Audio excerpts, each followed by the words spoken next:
장애계 이슈뿐 아니라 숨겨진 이야기까지 좀 더 나은 세상을 위해 샅샅이 파헤치겠습니다. 안녕하십니까? 뉴스파이어 윤석권입니다. 발달장애인균도 함께 세상 걷기, 그 5번째 제주도 올레길 500km를 걷는 대장정이 오늘 6월 10일 끝이 납니다. 균도 씨와 그의 아버지 이진섭 씨의 세상 걷기는 발달장애인법 제정을 위해 시작됐는데요. 지금까지 전국을 걸으면서 발달장애인과 그 가족의 문제를 사회적으로 널리 알려왔고, 마침내 19대 국회 1호 법안으로 발의가 됐지만 아직 국회를 통과하지 못하고 있는 실정입니다. 그래서 이번 세상 걷기는 발달장애인법 제정을 국민에게 알리고 부양의무제도 기준 폐지를 위한 기초생활보장법 개정을 촉구하기 위해 길을 나섰던 거라고 하는데요. 발달장애인의 삶을 보장하기 위한 발달장애인법이 하루빨리 제정되기를 바랍니다. 이제 걷기의 대장정은 끝이 났지만 여러분들이 이 의미 있는 걸음에 계속해서 힘을 실어주시기를 부탁드립니다. 우리의 목소리가 세상을 변화시킵니다. 윤석권의 뉴스파이어.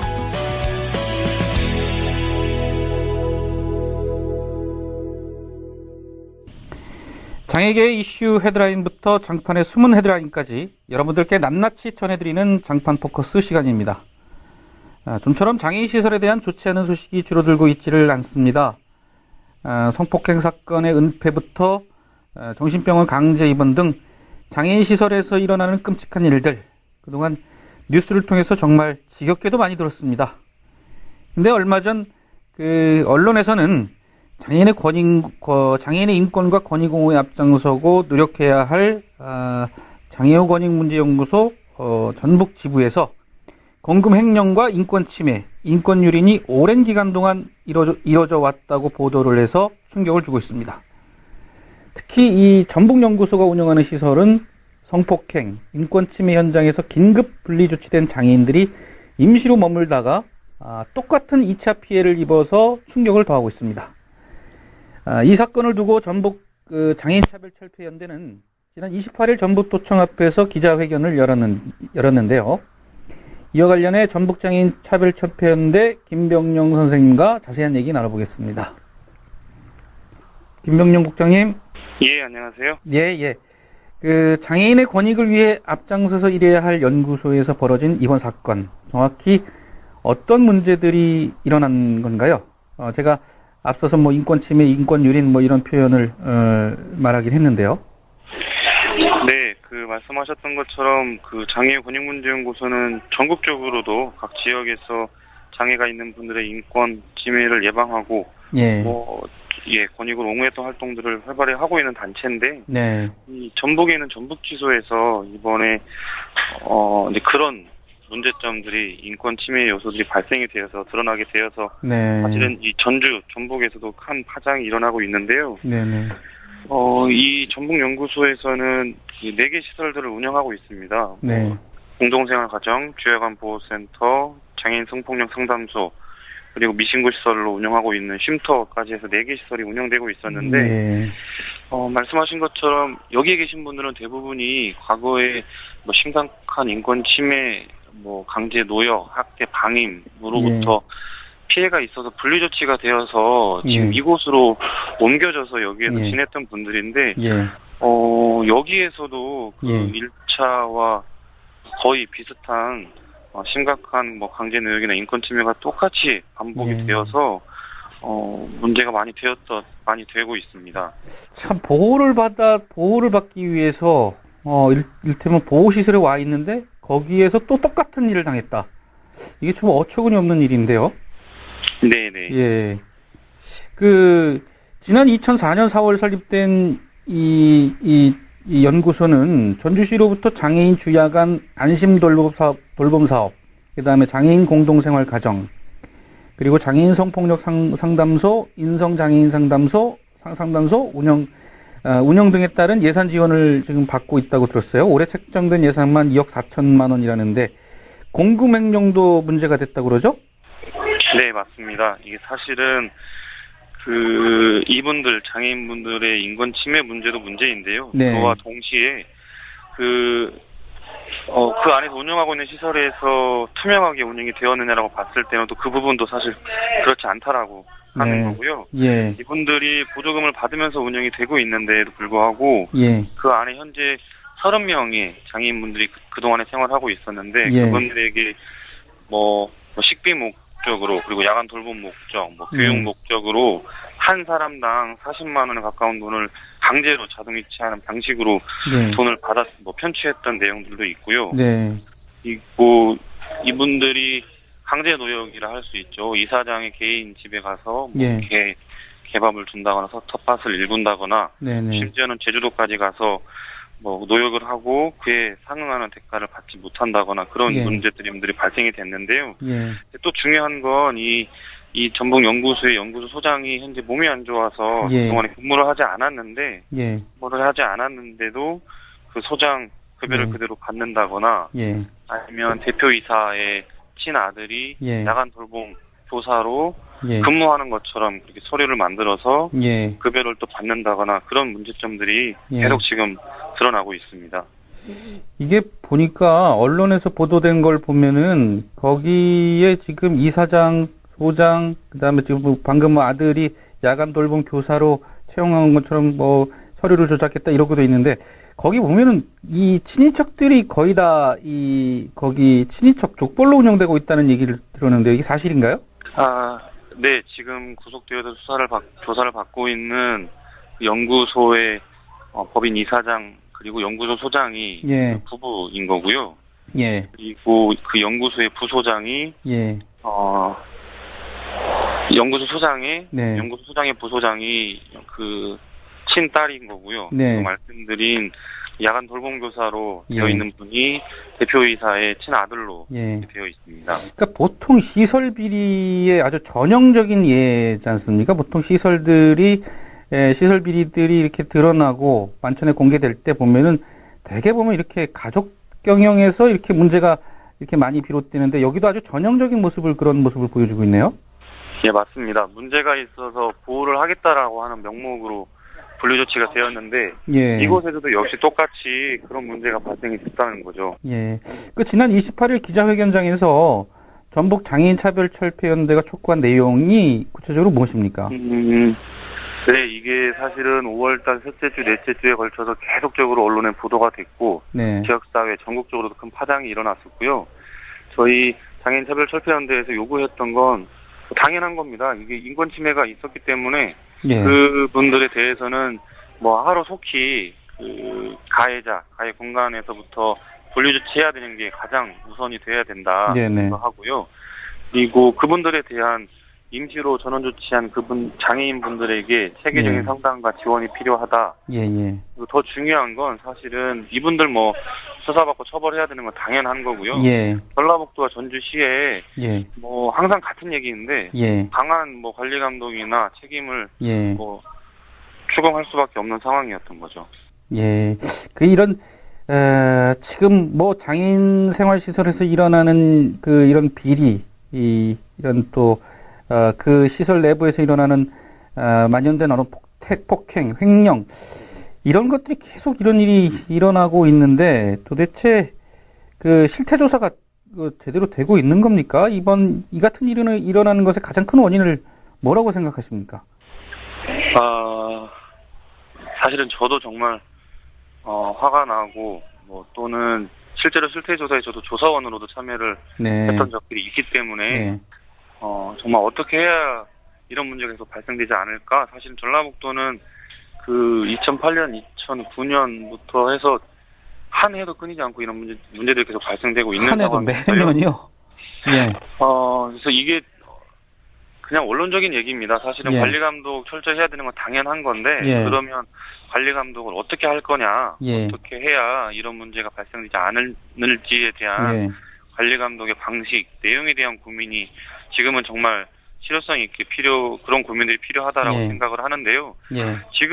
지금과 같은 방식은 사실은 공무원 중심으로 해서 관 예. 중심으로 지도점검 날짜가 나오면 날짜를 네. 통보하고 그 날짜에 가서 예.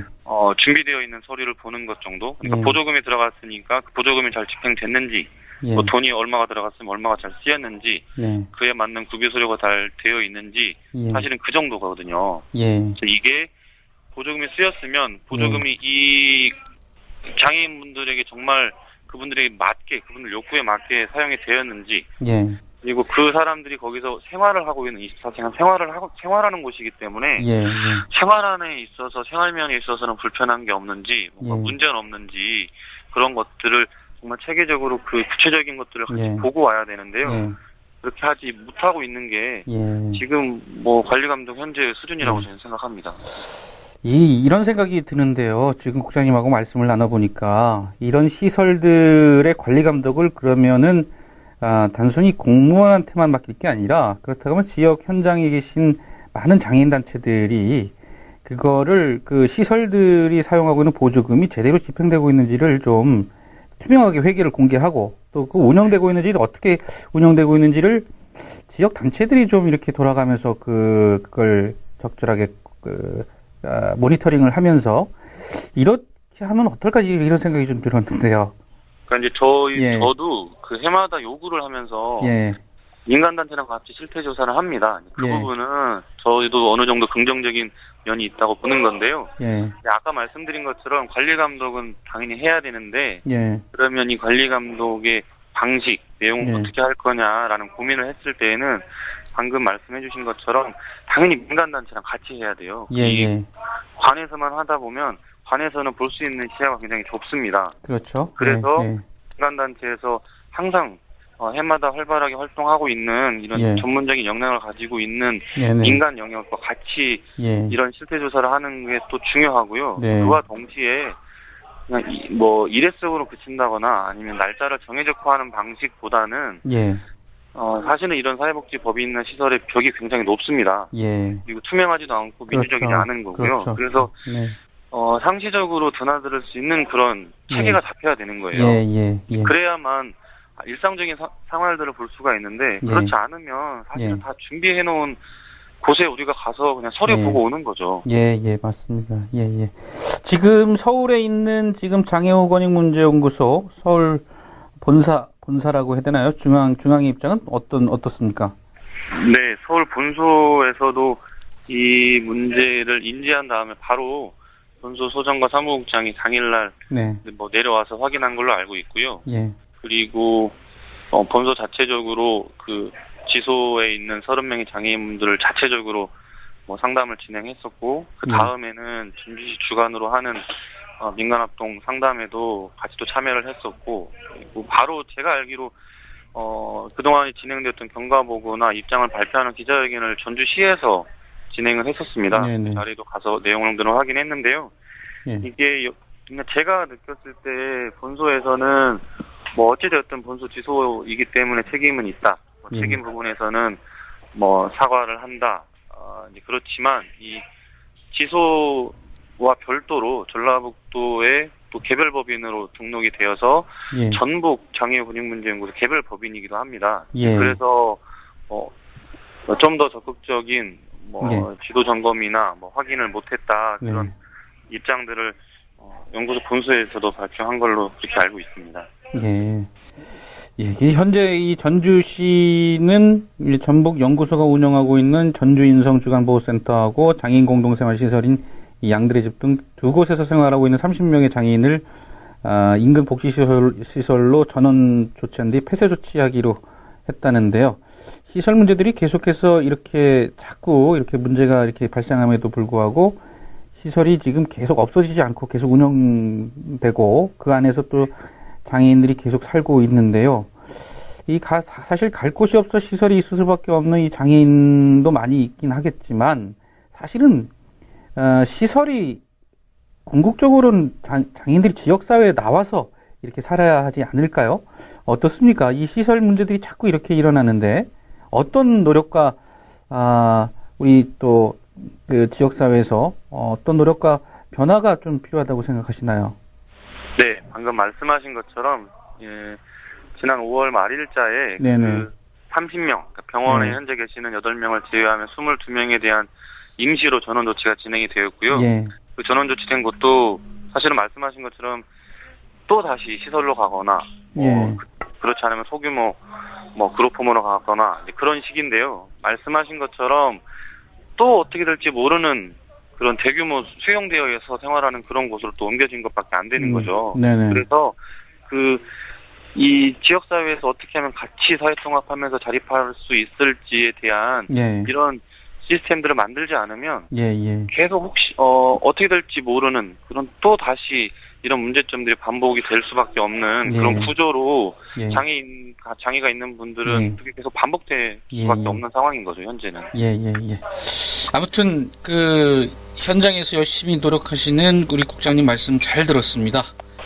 앞으로도 네, 고맙습니다. 문제를 좀 더 깊이 있게 봐주시고 이 문제가 해결될 때까지 잘 모니터링을 해주시길 바라겠습니다. 네, 고맙습니다. 예, 고맙습니다. 말씀 잘 네. 들었습니다. 네, 현재 전북연구소의 해당 시설이 폐쇄되고 보조금 허위 청구 수령액 1,000만 원이 환수되는가 하면 전북연구소 대표자 재산에 대해 가압류 조치가 된 상태인데요. 전주시는 경찰 수사 결과가 나타나는 대로 관련법에 따라 행정처분하겠다는 방침입니다. 우리의 목소리가 세상을 변화시킵니다. 윤석권의 뉴스파이어.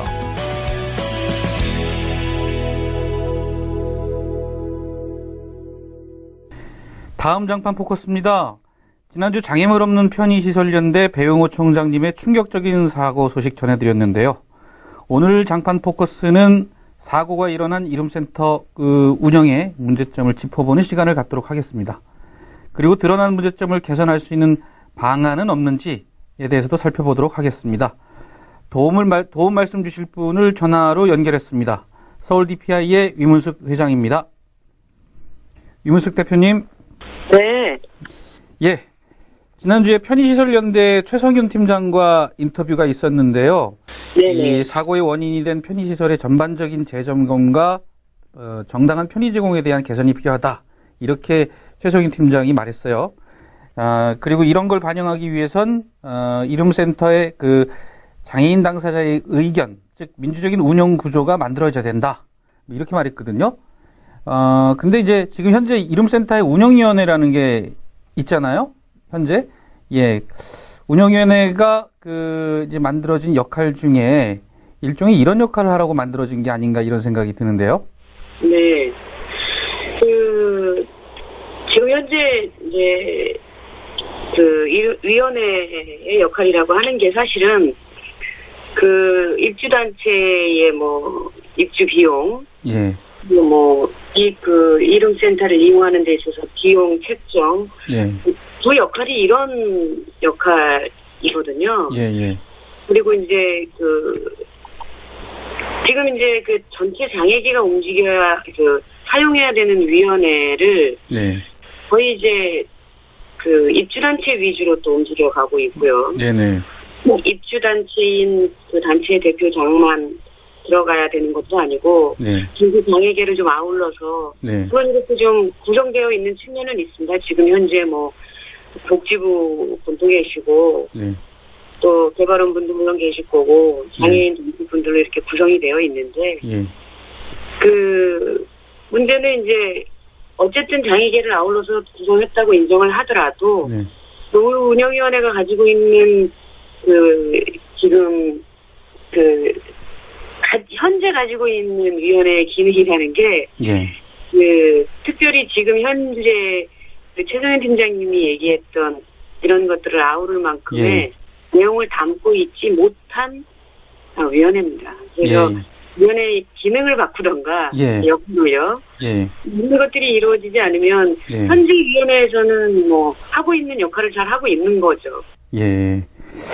지금 운영위원들이 제가 알기로는 지금 현재 이름센터의 운영위원들이 지금 10명으로 알고 있거든요. 10명이고 방금 말씀하신 것처럼 운영위원회가 지금 현재 입주단체들이 지금 입주단체들의 대표들이 지금 운영위원들이 들어가 있고 그다음에 외부의 운영위원들이 들어가 있고 그다음에 당연직으로 장애인 복지부의 장애인 정책 과장 그다음에 장애인 개발원의 본부장 이렇게 두 사람은 당연직으로 이렇게 들어가 있어요.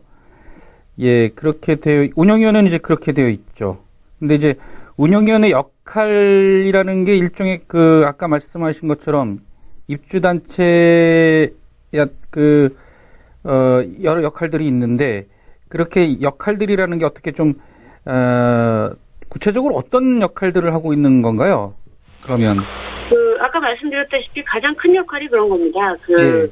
뭐 다르게 듣기 좋은 말들이 있겠지만 주요한 기능이 그런 거예요. 예. 입주단체들의 임대료 책정, 또 여기 뭐 회의실이니 크고 작은 회의실들이 있지 않습니까? 네. 이런 회의실들을 이용하는 데 있어서 이용료를 책정한다거나 예. 이용료 책정 기능이 가장 큰 거라고 보여져요. 예. 그리고 또 임대료 책정뿐만이 아니라 입주 단체를 결정하는 것도 사실 운영위원회가 결정하는 거잖아요. 네네, 그런 기능도 있습니다. 그래서 예. 이 단체를 입주단체로 드릴 거냐 말 거냐에 대한 심사도 그런 심사도 운영위원회에서 하고, 네네. 그리고 임대료 결정에 관한 사항도 운영위원회에서 하고, 그 다음에 이룸센터와 관련된 중요한 의사결정은 우리 이룸센터 운영에 관한 중요한 의사결정은 거의 운영위원들이 한다고 이렇게 봐야 되는 거죠? 그렇게 봐야 되겠죠. 예. 네. 그러면 정확히 이룸센터가 만들어진 배경을 지난번에도 뭐 한번 최성현 팀장하고 이야기하면서 짚긴 했지만 만들어진 배경을 좀 그래도 위문숙 회장님은 자세히 아실 테니까 그 배경을 좀 짚어주시고요. 그리고 이게 왜 현재 장애인개발원이 이룸센터를 관리하게 됐는지에 대해서도 좀 설명을 해주시죠. 예.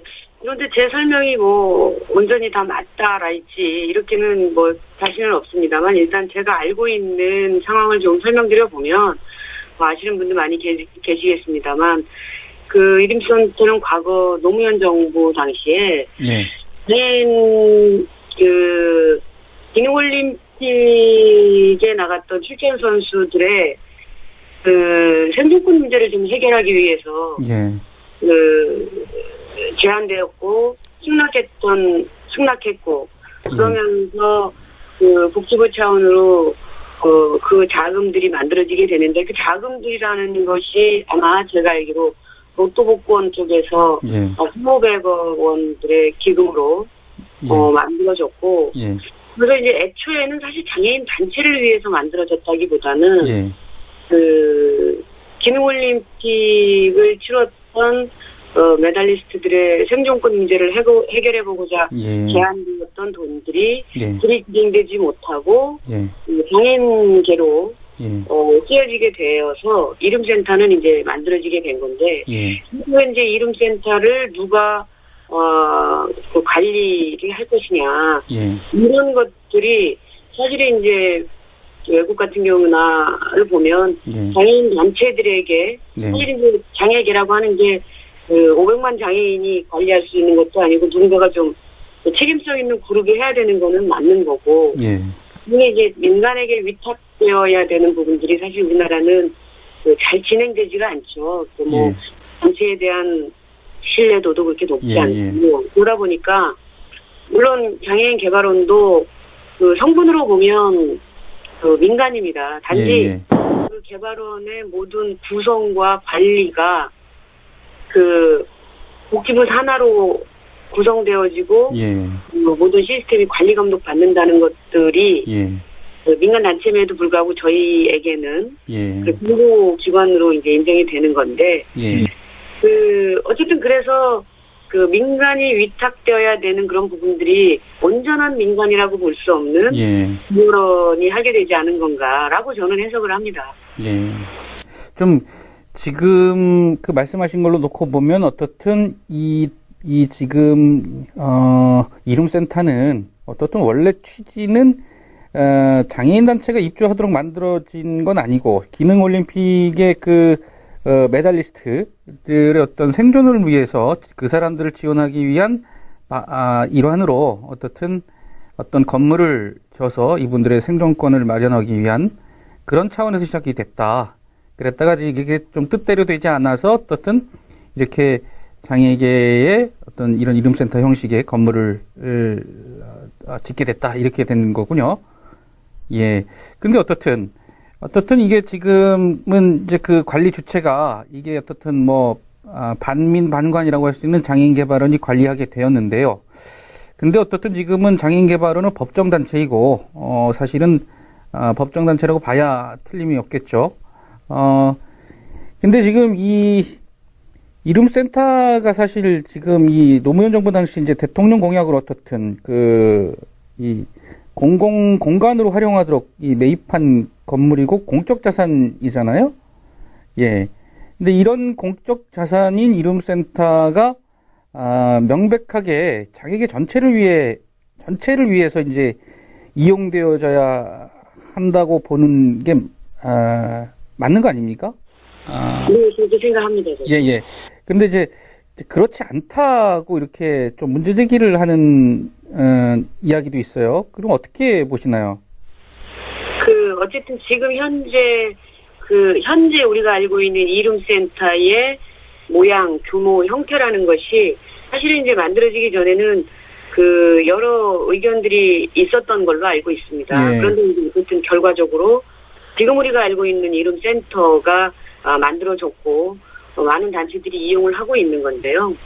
근데 이게 이제 아까 운영위원회 얘기도 하셨습니다만 만약에 입주단체 중심의 운영위원회가 구성되었다고 가정을 해본다면 예. 입주단체만의 이름센터가 되기가 아주 십상이겠죠. 예. 그래서 입주단체와 또 입주하지 않은 단체가 적절히 아우러져서 구성이 되었을 거라고 생각은 해보지만 예. 현재는 이름센터가 그렇게 공공하게 장애계 전체를 아우러서 사용되고 있다고 보여지지는 않습니다. 예. 네, 그래서 어쨌든 뭐 제주도에 있는 장애인 단체나 장애인에게까지 기능하기는 지리적으로 어렵다고는 봅니다만 어쨌거나 서울에 위치하고 있다 하더라도 전체 유형을 넘어선 장애계 그리고 또 서울을 넘어선 지역까지도 좀 활용될 수 있는 여지나 두고 있어야 하는데 그렇게 보여지지는 않고 있는 거죠. 저희가 이름센터가 생기기 전에는 이렇게 서울에 있는 많은 장애인단체들이 어떤 행사나 이런 거 하면은 이 대방동에 있는 여성플라자를 많이 이용하지 않았습니까? 거기 이제 회의장도 있고, 그 다음에 또 뭐 대관할 수 있는 회의장도 있고, 그 다음에 숙박할 수 있는 숙박 공간도 있고, 그래서 사실 이제 이 지방에 계신 장애인단체, 이 지방에 있는 장애인단체들이 올라오게 되면 거기서 사실, 이렇게 1박 하면서 워크숍도 하고 그랬는데요. 사실 이름센터가 처음 만들어질 때는 그런 식의 여성플라자의 형식으로 좀 하자. 뭐 이렇게 이야기들도 많이 되어 있었던 것 같은데 지금의 이름센터가 과연 지금 이게 올바로 기능하는 기능하는 걸까요? 지금도 사실 전에도 그런 생각이 들었는데 요즘 다시 좀 그런 생각을 하게 되는데요. 네네. 그래서 현재 지금 이름센터로 구성되기 전에 여러 가지 의견들 속에 아마도 여성 플라자와 같은 기능을 할 수 있는 공간이 장애계에 필요하다라는 제안이 분명히 있었던 것을 알고 있습니다. 그러면 이제 지금 현재의 이름센터가 되어 있는 건데 그러면 지금 현재 있는 이름센터의 구성된 규모나 구성을 인정하고 하더라도 전체 장애인에게 공공적으로 활용하고 있지는 못한 거죠. 예를 들어서 메이저 단체들을 위한 것이지 전체 좀 건강하게 풀뿌리 단체들을 위한 우리 이름센터의 역할은 거의 전무하다고 볼 수가 있는 것이고 또한 그 부분 원로는 뭐 열려 있다고는 할 수 있습니다만 그러다 보니 서울 이외의 지역의 장애인 단체나 좀 필요한 부분들에 대해서는 사실 말은 열려 있다고 하지만 사실상은 열려 있지 않은 거죠. 이런 것들이 공공적인 공간이나 장애계의 자산으로서의 역할을 하지 못하고 있다고 할 수 있는 부분이라고 저는 생각합니다. 제가 아까 여성플라자 말씀을 좀 드렸는데 여성플라자의 장애 여성 단체들이나 이런 단체들이 사실 뭐 2년, 3년 이렇게 해서 좀 거기서 아주 저렴한 임대료로 좀 있으면서 인큐베이팅을 하는 거잖아요, 일종의. 그렇게 하고, 또 어느 정도 성장이 되면 또 나가고 또 새로운 단체들이 들어와서 그래서 또 인큐베이팅 되고 뭐 이런 시스템으로 되어 있는데 현재의 지금 이룸센터는 그렇게 되고 있지 않잖아요. 이렇게 이를테면 한 번 들어온 입주단체들, 11개 단체들, 그것도 힘 있는, 중앙에 이제 메이저 단체들이 지금 들어와 있지 않습니까? 거기에 또 사실은 이제 한국지체장애인협회 같은 경우에는 자기 건물이 있는데도 불구하고, 도봉구 방학동에 자기 건물이 있는데도 불구하고, 여의도에 지금 이렇게 임대료, 어떻게 보면 여의도에 지금 절반밖에 안 되는 그런 임대료, 이렇게 들어와서 사실, 이렇게 특정한 단체들한테만 이렇게 계속 혜택이 돌아간단 말이죠. 이런 것도 좀 문제가 좀 있지 않습니까? 네, 질문을 하시면서 사실 몇 가지 저도 공감할 수 있는 문제들을 같이 말씀해 주신 것 같은데, 지금 현재 우리 이룸센터에서는 장애계의 장애인 단체 전체라기보다는 메이저 단체 중심으로 하고 있기 때문에 작은 풀뿌리 단체를 키우거나 육성해 볼 수 있는 조건을 제시할 수 있음에도 전혀 그렇게 못하고 있는 거고. 그러다 보니까 지금 현재 비춰지는 것은 서울 중심의 메이저 단체를 위한 공간이다라고밖에 안 보이는 거죠. 예. 뭐, 특정 단체에서 건물이 있음에도 불구하고 들어오는 것, 만약에 그 건물이 있음이 사실이라고 하면 이런 것들에 대해서는 굳이 그럴 이유가 없는 것이죠. 사실은 또 다른 단체들에게 기회가 갈 수 있어야 하는 것인데, 그뿐만이 아니라 지부까지 이제 들어와 있다고까지 해보면, 그런 건 대단히 이제 문제가 있는 지점임에도 불구하고, 크게 문제가 되지 않고, 들어가 있는 단체들이 그냥 인정하고 넘어가는. 그러게요. 거기 이제 여러 가지 문제가 돼서 이런 것들을 좀 지금 나온 문제점들을 조금 바꿔본다고 하면 다른 것으로 좀 바꿔본다고 하면 지금 현재 여성 플라자에서 진행하고 있는 것들을 충분히 숙박시설에 해당하는 것들은 좀 제외하고도 얼마든지 장애계의 단체들을 좀 건강하게 육성하는 기능까지도 장애계 단체가 함께 동의해가면서 지지할 수 있는 일이 될 수가 있죠. 아까 좀 전에 말씀하셨는데요. 사실 2007년인가요, 8년인가 이룸센터의 운영위원회에서 결정한 사항을 놓고 보면은 이 단체에 입주하기 위해서는 이제 중앙에 있는 단체, 중앙만 이렇게 들어오기로 이렇게 운영위원회에서 의결한 걸로 알고 있거든요. 근데 지부가 들어오지 못하도록 이렇게 했는데, 근데 서울지장협이 지금 들어와 있단 말이죠. 그거는, 어떻게 보면 좀 편법으로 들어왔다고 볼 수 있는데, 그거에 대해서는 운영위원회가 아무런 대응도 하지 못하고, 또 이거를, 이룸센터를 관리하는 개발원도 전혀 이거에 대해서는 대응을 못하고 있는 거잖아요. 이건 굉장히 뭐라고 해야 되나요? 무사안일하다고 해야 되나요? 아니면은 무능하다고 해야 되나요? 아니면은 힘 있는 단체이기 때문에 일종의 묵인하고 그냥 넘어가는 걸까요? 이런 일에 대해서는 어떻게 생각하십니까? 이것도 뭐 메이저 단체들끼리의 좋은 게 좋은 거라는 식으로 그냥 넘어가려는 것 같은데, 아마도 제 기억에 그 단체의 지부로서 처음 신청을 하지 않았을 겁니다. 제 기억에. 들어가 있는 부분이긴 한데요. 근데 문제는 특정 단체의 지부가 들어오는 것이다. 다른 이름으로 신청을 했더라도, 현재 특정 단체의 지부다라고는 다 알고들 있었기 때문에, 단지 이제 신청서의 내용이 달랐다고 해서, 내용이 다른 건 아니어서, 누구나 알고 있는 사실임에도 불구하고, 무방비로 그냥 인정해준 경우라고 저는 보는데요. 근데 사실은 이제, 법정단체이고라는 이제 몇몇 가지 기준이 있는데, 애매한 기준들을 입주돼 있는 단체들끼리 그냥 좋게 넘어간 겁니다. 좋은 게 좋은 거다 이런 거군요. 네. 저는 그렇게 생각을 하는데, 인정해줄 수 있는 기준이 특별히 있었던 게 아니거든요.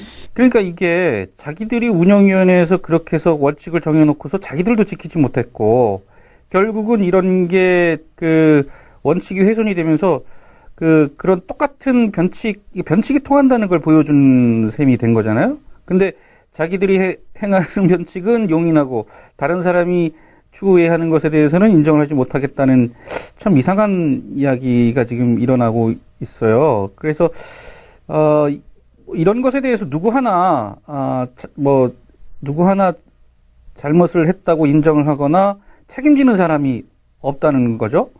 그래서 지금 현재 이런 것들에 대해서 결정을 하고 묵인했던 지금 당사자들에 대해서는 어떻게 되는 겁니까? 당사자라고 하면 운영위원회를 말씀하시는 건가요? 운영위원회도 당시 결정에 있었던 운영위원도 마찬가지겠지만 이거를 사실상 묵인하고 있는, 현재까지도 묵인하고 있는 개발원도 좀 책임이 있는 거 아닌가요? 당연히 있겠죠. 네. 당연히 있을 텐데, 우리 인터뷰 처음에 제가 말씀드렸듯이, 운영위원회가 가지고 있는 권한이라는 것이 입주단체에 대한 것과, 입주단체 선정 문제나, 임대료 문제나, 네. 이용 실증의 문제나, 이런 기능밖에 없기 때문에, 네, 그런 것들을 할 만큼의 권한이 없다는 게 일단 문제겠고요. 네. 그리고 이런 문제들은 사실 개발원만을 탓하거나 해보다 전체 장애계가 지금 현재 많은 비용을 들여서 만들어놓은 이룸센터에 대해서 평가를 한번 전반적으로 해봐야 되는 것이 아닌가라는 생각이 드는 거예요. 네. 예를 들어서 작년만 해도 이룸센터 운영 이후에 남은 순이익금에 대해서 뭐 분배 문제랄지 처리 문제랄지 이런 것들을 가지고 좀 얘기도 있었고요. 그리고 남은 돈으로 입주단체 중심으로 해서 뭐 해외여행을 뭐 일본 중국으로 갔다든가 이런 부분들이 사실은 있는 건데요. 사실로서. 과연 그 이익금을 일조하는데 입주단체가 일조한 것인가. 그러면 이룸센터를 활용한 단체는 입주단체 외에도 더 많은 단체들이 있다는 거죠. 그렇죠. 기부권 단체만이 대단히 많이 이용을 했거든요. 그러나 그 수익금에 일조한 것은 입주단체 외의 단체들도 대단히 많이 역할을 한 것이고 그 돈을 누가 이윤을 창출했느냐의 문제이기보다 자객의 전체의 공공의 자산인데 그것에 남은 결과물들은 결국 입주단체를 중심으로 해서 의미 없는 그냥 영한 경비로 이렇게 분산이 됐다고 하는 것은 대단히 안타까운 거죠. 만약에 이렇게 계속적으로 순이익금이 남는 구조라고 하면 이렇게 남는 비용을 걱정하면서 여행을 계획할 수 있겠습니다만 그보다 더 어려운 단체나 건강한 단체들에게 뭔가를 해볼 수 있는 이룸센터만의 구조들을 고민해 볼 수도 있는 것이고요. 지금 현재 이용료에 대해서 재조정을 할 수도 있는 것이고요. 지하에 있는 큰 룸을 빌렸으면 사실 좀 부담이 가는 게 사실이거든요. 그렇다고 하면 거기서 지금보다 조금 저렴한 비용들을 고려해 볼 수가 있는 거죠. 지금 몇 년 정도 운영을 했기 때문에 이익에 대한 출처나 비중들이 이미 이제 데이터화 됐을 거기 때문에 이런 것들을 분명히 할 수가 있는 겁니다. 그런데 이제 우리가 이룸센터에 여성 플라자와 같은 숙박 기능까지를 포함한 여러 기능을 기대해 본다고 하면 또 다른 것들이 나올 테지만 현재로 이룸센터가 존재하는 그 구성 그대로를 얘기해 본다고 하면 여러 가지로 고려해 볼 점들이 대단히 많이 있는 거죠. 지금 이룸센터는 어떻든 지금 현재 장애인단체가 임대료가 굉장히 낮은 수준에 있잖아요. 지금 제가 확인한 자료에 의하면은 이룸센터 2층, 3층, 4층, 5층까지가 이제 장애인 개발원과 장애인 단체들이 이용하고 있고 6층 이상부터는 이제 일반 민간 기관한테 이제 임대를 주고 있는데 8층 같은 경우 작년 연말하고 올 초에 두 개의 민간 기관 월남천전용사회하고 그다음에 한국환경공단이 입주를 했더라고요. 근데 평당 임대료가 61,000원이더라고요. 부가세 빼고 부가세 포함하면 67,000원 정도 되겠죠. 근데 장애인 단체들이 지금 35,000원이 안 되더라고요. 부가세 포함해서. 그러면 거의 절반에 가까운 50%에 가까운 그러니까 여의도의 임대료 수준의 지금 절반 가까운 그런 임대료를 지금 내고 사실상 혜택을 보고 있는 상황이지 않습니까? 근데 이런 혜택을 11개 입주단체들만 볼 게 아니라, 골고루 형평성에 맞게, 그리고, 그보다 더 어려운 단체들한테 이런 것들이 골고루 혜택이 돌아가줘야 되는데, 이런 기득권을 계속 누리고 있는 게, 이게 과연 올바른 일인가? 그리고 이런 거를 결정하는 운영위원회 구성이, 바로 그 입주단체 구성원들로 이루어졌다는 게, 그러니까 마치 고양이한테 생선을 맡긴 격이 되는 것일 텐데요. 이게 좀 납득하기 좀 어렵다고 보거든요.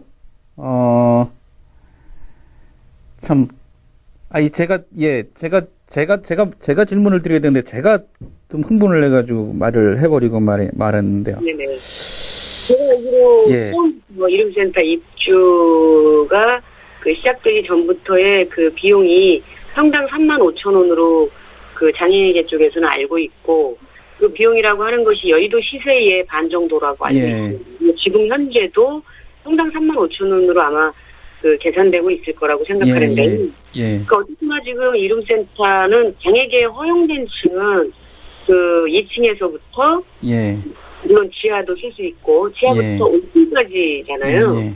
나머지들은 이제 일반 임대료가 적용이 되는 건데, 그러다 보니까 이제 다른 곳은 67,000원 인상이 될 거고요. 그것이 여의도 시세를 기준으로 한 건데, 그렇죠. 저는 이제 애초부터 좀 이해할 수 없는 것이, 이것이 이제 장애인 단체의 입주를 꼭 메이저든 아니든을 떠나서 라고 생각을 해볼 때에도, 그렇죠. 장애인 단체가 들어가는 공간이 이 비싼 여의도 땅이어야 하는가? 그에 대해서도 대단히 저는 이제 문제입니다. 아니 장애인 단체가 물론 국회 드나들 일이 분명히 있습니다. 이런저런 싸움에 필요한 사람을 만날 수도 있고 국회에 또 힘이 되는 여러 가지 역할들을 할 수가 있는 건데, 그것만을 위해서 거듭산 여의도에 건물을 짓는다? 저는 이것이 무엇을 위한 것인가를 생각해 볼 때 별로 이해하는 게 없다는 거죠.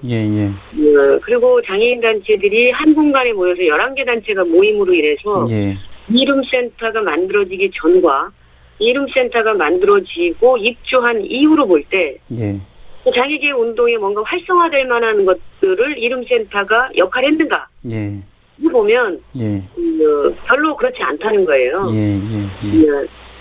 저는 정말 이번 작년 연말이죠. 연말에 이름센터의 수익금을 가지고 11개 입주단체하고 개발원이 이렇게, 물론 이제 연수라는 명목이긴 하지만 각각 일본과 중국으로 이렇게 총장님들과 직원들이 연수를 갔어요. 갔는데, 이게 과연 공정하고, 공정한 일인가? 이런 생각이 좀 들었고요. 한편으로는 이런 수익이 사실 공공자산에서 나온 수익이라고 하면, 사실은 이름센터가, 정말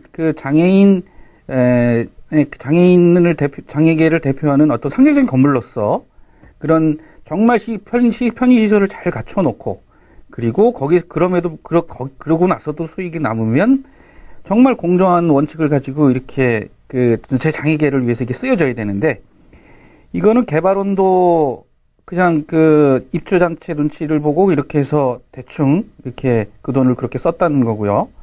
그 다음에 거기에 입주해 있는 입주단체, 장애인단체, 이 장애인단체마저도 사실 그런 일에 부안해동했다는 거거든요. 이게 한편으로는 굉장히 서글프면서 한편으로는 굉장히 좀 분노스러운 좀 일인데요. 자, 이런 걸 보면서 앞으로는 이런 배분 과정에서 이렇게 수익을 앞으로도 계속 이렇게 이제 수익이 이렇게 남는 구조로 이렇게 갈 텐데, 어떤 원칙과 기준을 가지고 좀 이제 집행을 해야 되지 않을까, 이렇게 생각이 들거든요. 이름센터를 앞으로 올바로 운영하기 위한 방안, 혹시 우 회장님 혹시 평소에 가지고 계신 생각이 있으시면 좀 말씀 좀 해주시죠. 일단은 이름센터에서 수익과 관련되거나 무슨 부분 대해서는 그 투명한 그 회계 보고가 돼야 된다고 생각합니다. 전체 장애계에. 예.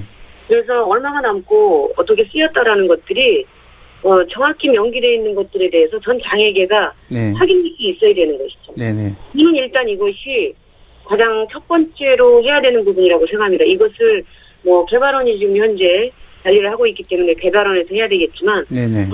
이룸센터와 관련된 모든 비용들에 대해서는 네. 그렇게 되면 아마도 이제 장애계가 어떻게 운영되어서 어떻게 쓰여졌다라는 것들이 분명히 알게 될 텐데요. 네네.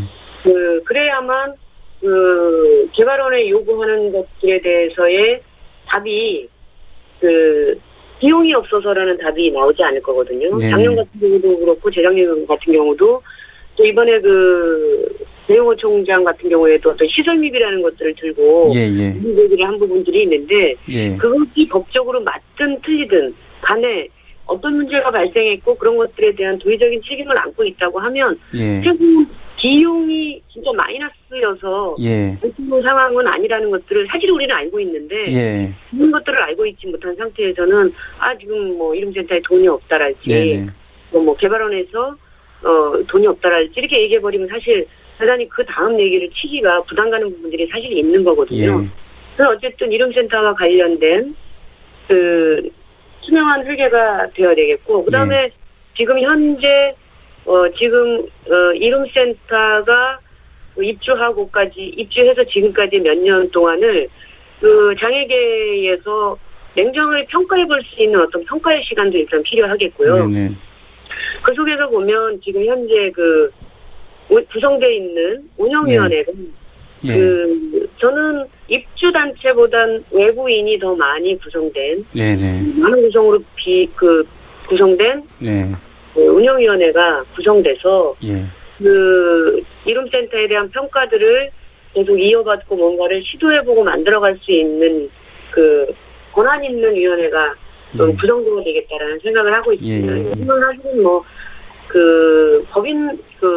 법정단체, 그러니까 법인단체라고 해볼 때 이런 것들을 서로 좀 인정해주고 이해해주고 보듬어줄 수 있는 그룹들이 많이 들어가 있어서 좀 객관적이고 공공적인 얘기를 풀어나가기에는 좀 어려운 구조가 아닐까 저는 이렇게 생각을 하거든요. 그래서 좀 더 외부 사람이 더 많은 비율로 구성된 위원회가 좀 되어서 공공분들이 좀 더 많이 얘기될 수 있는 그래서 내전단체만을 위한 입주시설 이룸센터가 뭔가 변모해볼 수 있는 기회를 가지고 갈 수 있는 것들이 그런 한 세 가지가 아닐까 저는 생각합니다. 그러니까 우선 투명한 회계가 필요하다. 이 공개적 돈이 어떻게 들어오고 어떻게 나가고 그리고 돈이 얼마가 남았고 그 남은 돈을 어떻게 쓸 건지에 대한 그 외부에 대해 투명한 회계, 외부 공개 이게 좀 필요하고 두 번째는 운영위원들의 더 많은 외부 사람들이 좀 참여해서 감시와 견제 그리고 결정 과정에 좀 참여할 수 있게 이렇게 하는 게 좋겠다 이런 말씀 하시는 거죠. 예, 알겠습니다. 그리고 저는 이런 생각이 들었는데요. 지금 사실 이게 지금 현재의 본부장님 박준호 본부장님 이 실명을 말씀드려도 괜찮을지 모르겠습니다만 박준호 본부장님이 사실 이룸센터의 관리를 처음에 이제 여기 이제 이 개발원의 이제 본부장이 아니라 본부장이 민간인이었을 때 그때 이룸센터를 어떻게 관리할 거냐라고 했을 때 그때는 박준호 본부장님이 이거를 재단에서 관리하자, 장애인재단에서 관리하자 이런 말씀이 있으셨다고 하는데 그러니까 완벽하게 민간에 이걸 귀속시키자 이런 주장이셨던 것 같은데 지금 입장은 어떠신지 모르겠어요. 지금은 개발원 본부장님이셔서 입장이 어떠실지 모르겠는데 위 회장님은 어떻습니까? 만약에 자연재단이 훨씬 더 잘할 거다 이런 생각은 사실 구체적으로 해보진 않았습니다. 네. 좀 솔직한 말로는 이런 것들이 민간에 위탁되는 것도 바람직하겠다라는 생각을 저는 가지고 있습니다만 제가 인터뷰 중에 이런 얘기를 하지 않은 것은 민간이 위탁해서 이룸센터를 운영할 경우 조금 강력하게 대처해야 되는 그런 문제들에 대해서 어떻게 과연 잘할 수 있을까에 대한 염려들이 되는 거예요. 위탁된 민간단체가 문제라는 게 아니라 입주한 단체들이 막말로 좀 만만하게 생각하고 지금 현재 거치고 있는 임대료 부분이랄지 이런 것들이 네. 좀 그때도 잘 유지될 수 있을까 예. 이런 생각을 해보면 예. 사실 이제 민간이 하는 것이 좀 권한이 있고 한 민간에서 위탁 관리하는 것이 저는 참 건강하고 올바르다고 생각을 합니다만 네네. 염려되는 부분이 있다 보니 예. 강하게 얘기하기는 좀 어려운 부분이 있고요. 예. 장애인재단에서의 기능은 현재 장애인재단이 가지고 있는 고유 기능이 있는 건데 예. 물론 재단이 일을 하면 안 된다 이런 건 아니지만 예. 어떤 일에 좀 저도 한번 앞으로 생각을 해보겠습니다. 예. 아무튼 어떤 기관이 맞던 간에 보다 좀 더 투명하고 또 공정하고 또 합리적인 의사결정이 이루어진다고 하면 사실 지금처럼 이런 불미스러운 일 때문에 우리가 이런 이야기는 하지는 않을 것 같은데요. 어쨌든 좀 이런 일들이 차제에 좀 옳은 방향으로 이렇게 논의가 진전되었으면 좋겠습니다. 이문세 회장님 여기서 여기까지 말씀 듣겠습니다. 네, 알겠습니다. 고맙습니다. 예, 고맙습니다. 네. 서울 DPI 회장 이문숙 회장이었습니다. 조금 더 나은 세상을 위한 목소리 윤석권의 뉴스파이어는 한국장애인방송 제이넷 TV 홈페이지에서 시청하실 수 있습니다.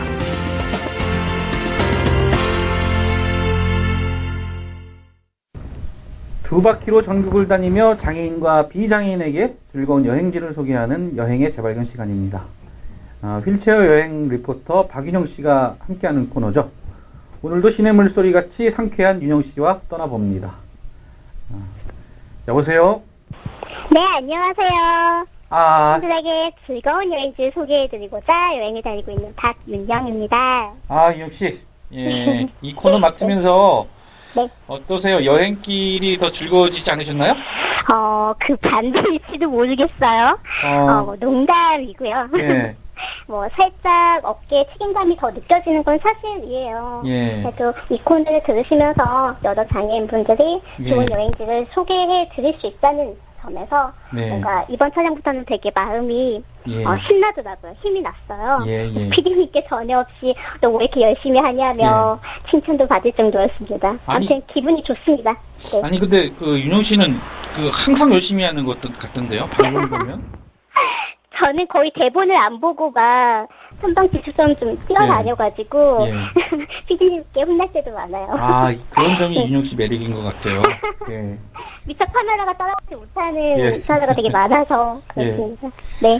근데 어느덧 이게 지금 1년 반 이게 이제 벌써 6월이 됐어요.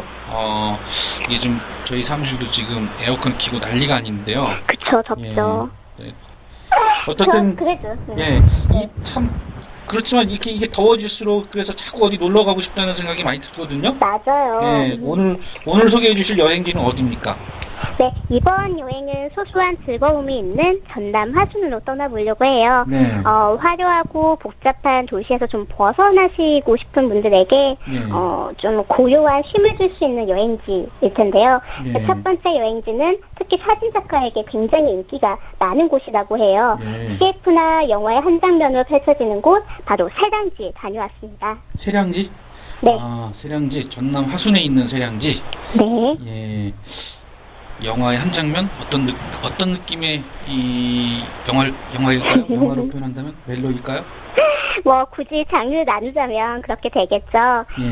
세량지는 화순읍 세량리에 위치하고 있는 곳으로 산과 물안개의 조화로운 풍경을 담고자 촬영을 오시는 분들이 굉장히 많고요. 명소로도 알려져 있어요. 거울을 마주하고 있는 것 같이 수면 위로 비치는 실록이 진짜 말할 수 없이 정말 신비롭고 아름다웠습니다. 특히 제가 도착한 시간이 새벽 6시였거든요. 그래서 가혹한 물안개를 더 잘 감상할 수 있었는데요. 물안개 가득한 풍경과 그 반영을 촬영하시려는 분들이 저처럼 새벽녘에 세량지를 찾아오시는데 정말 여러분들도 새벽 일찍 오시는 게 좀 좋을 것 같습니다. 사진을 많이 찍으셨어요? 네. 네네, 저 정말 열심히 계속 찍었어요. 아, 그 사진 저희가 좀 이렇게 보이는 라디오였더니 보여줄 수 있으면 참 좋겠는데요. 네, 방송은 나갔으니까요. 한번 봐주세요. 네, 알겠습니다. 저희 우리 조연출하고 우리 작가한테 잘 꼽혀가지고 보이는 라디오에 나갈 수 있게 그렇게 한번 해보고 싶네요. 예. 네. 아, 저도 카메라 들고 이제 세량지 한번 가보고 싶은 생각이 드는데 혹시 세량지에 대해 알려주실 팁이 또 있으신가요? 네, 세상지를 즐기는 또 하나의 팁이 있죠. 예. 이곳은 뭐 사계가 다 아름다운 곳이지만요. 세상지에 산 벚꽃이 피는 4월 중에는 그 풍경이 절정에 달한다고 해요. 예. 이때는 이제 세상지를 온통 산 벚꽃이 울긋불긋 뒤덮고 물안개와 어울려서 말로 형용하기 어려울 정도로 장관이라고 하는데요. 이 모습을 담기 위해서 전국 각지에서 이제 사진 작가들이 몰려든다고 해요. 저는 사실 전동 휠체어를 타고 있기 때문에 행여 사람들의 발을 밟지는 않을까 하는 걱정 때문에 인파가 몰리는 곳을 별로 선호하진 않거든요. 근데 세상지라면 용기 내서 한번 다녀오고 싶은 욕심이 났습니다. 아, 사람들 발을 밟지 않을까 그런 걱정을 하시네요. 네네. 정말 발을 밟는 경우가 되게 많거든요. 아, 우리 제가 주의를 한다고 해도 그렇죠. 눈높이가 달라서요. 우리 조연출 허익 조연출이 얼마 전에 발이 아파서 병원에 입원했었는데 저는 그 윤용 씨가 전동 휠체어에 한번 조금씩 밟아줘서 그랬나 그런 줄 알았더니 이게 아니더라고요. 그러니까요. 다른 곳에 있는 거 제가 다 알고 있습니다. 예, 저도 알고 있는데 허익 조연출에 또 프라이버시가 있어서 말하지 못하는 그 말하지는 못하겠고 비밀이죠. 그렇죠. 네. 야, 어떻든 이 한 폭의 그림 같은 절경이 펼쳐지는 세량지. 네. 그 휠체어 이동하시기에는 어떠셨어요? 데크가 좀 있었습니까? 세상지 주차장에서 이제 조용한 시골길을 따라서 15분 정도 올라가면 산 아래 세상지가 나와요. 세상지는 사실 농업 용수로 활용되기 위해서 만들어진 마을 저수지입니다. 그래서 장애인들을 위한 데크가 따로 조성된 곳은 아니지만요. 마을길을 따라서 이제 세상지까지도 휠체어로도 무리 없이 갈 수가 있습니다.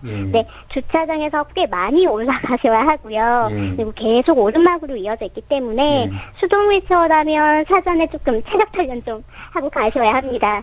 거의 그래야 되겠는데요? 네, 약간 산길을 따라서 깊숙하게 들어가다 보면 이제 저수지가 나오거든요. 네. 아이고, 그거 생각하니까 저 휠체어 그 마라톤 하시는 이 가슴 울긋불긋한 선수들 생각이 나는데요. 네네네. 예. 이 아름다운 세량지를 뒤로 하고 다음 어디로 이동하셨어요? 다음으로 이동한 곳은 전남 화순 보물 1호입니다. 천불산에 위치한 운주사인데요. 운주사는 구름이 머물고 있는 절이라는 뜻으로 구름 자욱한 이름에 걸맞게 비밀이 많은 곳이에요. 국장님 혹시 운주사의 천불천탑 이야기 들어보셨나요? 천불천탑은 제가 처음 들어보는데 천불, 천개의 부처와 천개탑 이런 얘기인가요? 저도요, 처음에 그런 줄 알았거든요. 근데 진짜 많은 전설이 있더라고요. 전남 도청에서 펴낸 전남 전설에 따르면요. 고려 태조 왕권의 건국을 도운 도선 스님이 절을 세우기 위해서 이제 머슴과 석공들을 불러서 단 하루 사이에 천불천탑을 완성하고 이제 새벽닭이 울면 올라가거라 했다고 해요. 네. 도선이 보기에도 하루 만에 이 일을 끝내지 못할 것 같아 보이는 거죠. 그래서 해를 붙잡아 놓고 일을 시킨 겁니다. 해를 붙잡아요? 네. 거의 신이네요, 신. 그러니까요. 스님이 아니네, 신. 그러니까 해를 붙잡아서 어떻든 하루 만에 이걸 완성시키려고 했다. 이게 전설이라 가능한 이야기인데? 그쵸. 뭐, 천상에서 내려온 석공들은 열심히 일을 했다고 합니다. 근데 일손을 거들던 도선의 머슴들이 힘이 드니까 피해를 낸 거죠. 그래서 어두운 곳에 숨어가지고 이제 다구는 소리를 꼭끼요 하고 내니까 이제 그 일을 하던 석공들은 가짜인데 진짜로 알아듣고 모두 하늘로 올라가 버렸다고 해요. 이때는 이제 이 때문에 운주사에는 미처 세우지 못한 와불이 생겼다고 합니다. 그래서 부처님이 누워있는 거군요. 그러니까 이제 이 석공들이 다 완성을 해가지고 이 부처님을 이렇게 세워야 되는데.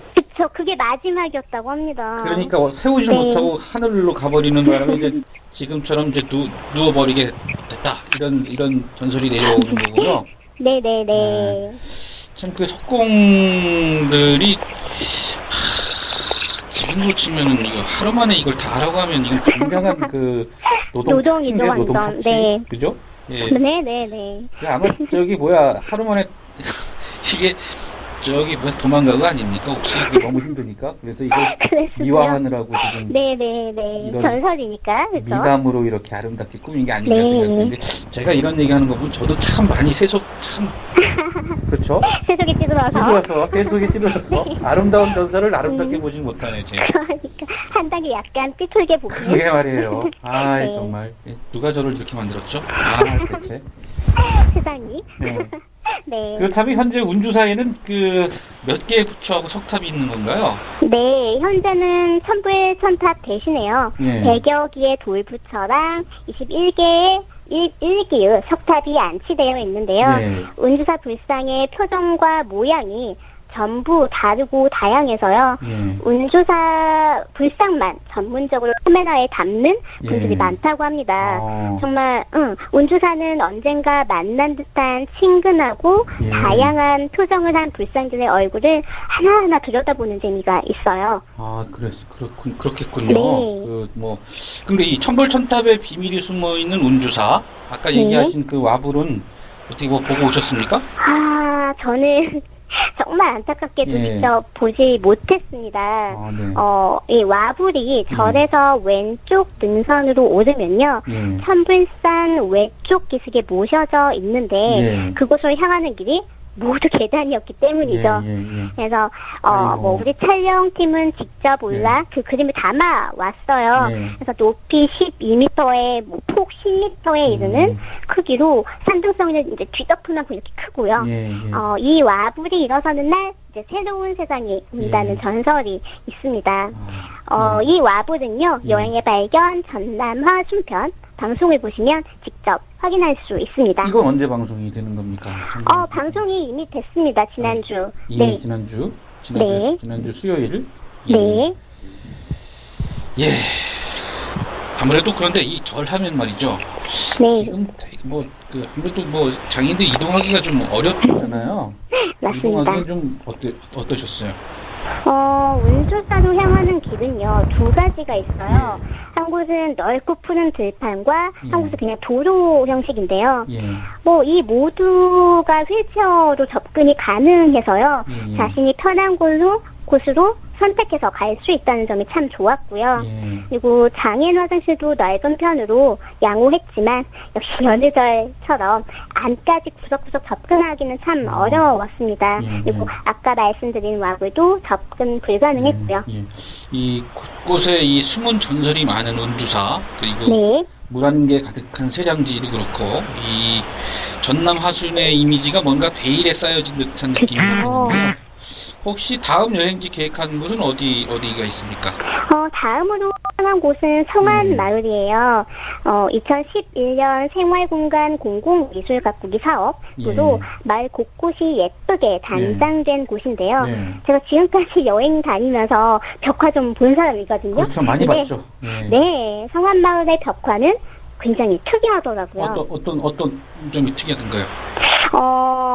마을 곳곳에 벽과 문패, 놀이터 할 것 없이 타일이나 돌, 고철 등으로 이제 우리가 흔히 볼 수 있는 생활 소품을 이용해서 이제 작품으로 재탄생되었다는 점이에요.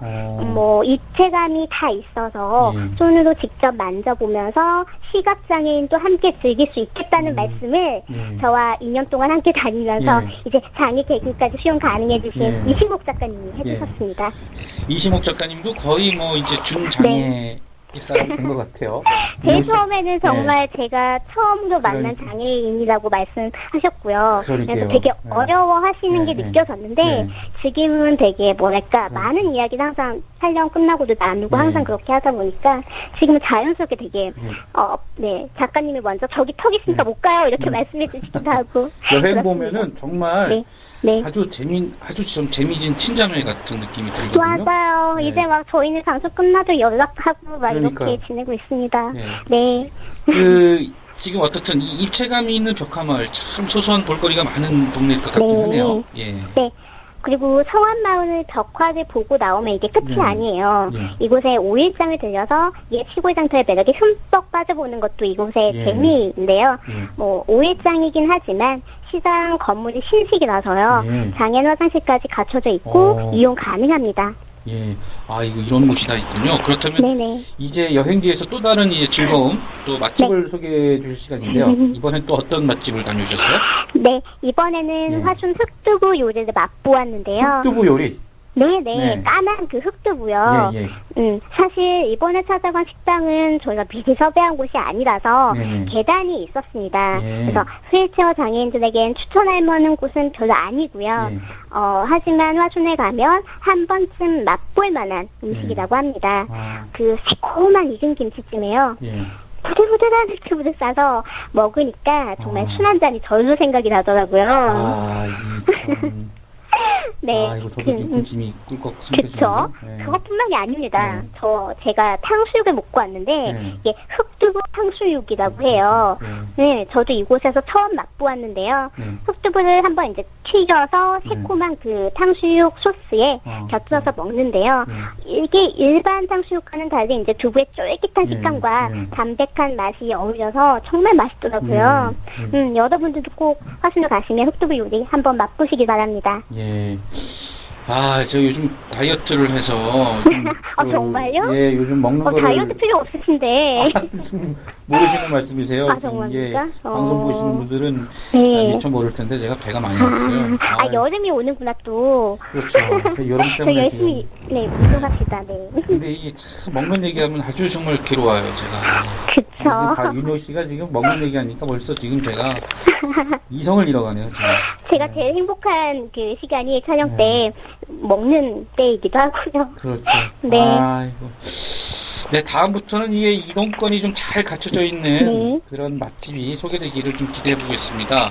네네. 그렇다면 이번 전남 화순 여행지에서의 베스트 장소, 그리고 워스트 장소, 이 베스트와 워스트, 이 한 곳씩 꼽아주셔야 되는데요.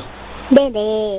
아마 여러분들이 가장 귀 기울이게 되는 시간이 아닐까 싶은데요. 네, 그쵸. 이번 화순편 베스트와 웨스트는요, 공교롭게도 모두 운수사입니다. 이게 참 좋은 곳도 운주사고 나쁜 곳도 운주사고. 뭔가 슬프죠. 애잔하죠. 운주사는 참 아름다운 곳이거든요. 앞서 말씀드렸지만 운주사를 향하는 길은 넓고 푸른 들판에 각양각색 표정과 모양들을 한 불상이 곳곳에 서 있어요. 누워있기도 하고 서 있기도 하고. 근데 이게 마치 이스터섬에 있는 모아이 사이를 거니는 착각마저 저는 들었거든요. 휠체어를 타고 푹신한 들판을 밟는 그 느낌과 불상 사이사이를 지나다니며 만져보고 사진 찍고 마구 구경할 수 있다는 점이 참 좋았습니다. 근데 역시나 운주사에 와서도 저의 내부까지는 들어가기가 힘들다는 그 불변의 법칙과 그리고 운주사의 꽃이라고도 할 수 있는 와불은 등선에 올라야지만 볼 수가 있었기 때문에 휠체어가 접근조차 할 수 없었습니다. 많이 아쉬우셨겠어요. 네네. 사실 촬영 당시에도 이제 스태프들은 그 촬영 때문에 와불 찍기 위해서 모두 올라가고 저는 혼자 이제 할 일 없이 기다리려니까 그 위쪽 상황이 너무 궁금한 거예요. 근데 그게 만약 친구들과 제가 놀러 오는 곳이었다면 저는 더욱 소외감을 느꼈겠죠. 하지만 능선을 오르지 않아도 볼 수 있는 와불의 축소판이나 그것의 사진이라도 현장에서 볼 수 있었다면 만족도는 훨씬 올랐을 겁니다. 이 전통적인 그리고 이제 이 역사적인 좀 그 유적지 이런 거를 간직하면서도 편의시설을 갖출 수 있는 곳은 좀 갖춰서 누구나 다 그 문화유산 역사의 현장 이런 것들을 보고 느낄 수 있도록 차별 없이 그렇게 좀 했으면 좋겠는데요. 네, 맞습니다. 사찰에 계신 관계자 여러분들이 방송을 듣고 조금 개선해 나갔으면 좋겠다는 생각이 좀 드네요. 새벽녘 반영이 아름다운 세량지, 그리고 천불천탑의 비밀이 숨어있는 운주사, 입체감이 살아있는 성안벽화 마을까지 전남 화순편 잘 돌아봤습니다. 윤영 씨, 저는 뭐 가보지 않은 것 같은데 윤영 씨 설명만 듣고도 한번 잘 돌아본 것 같은 느낌이 드네요. 네. 다음 여행지도 기대하겠습니다. 네, 감사합니다. 다음 편도 기대해주세요. 네, 고맙습니다. 네. 네, 지금까지 윤석권이었고요. 앞으로 장애계의 목소리를 모아 다양한 소식들 더 힘껏 파헤쳐보도록 하겠습니다. 윤석권의 뉴스파이어 오늘은 여기까지입니다. 감사합니다.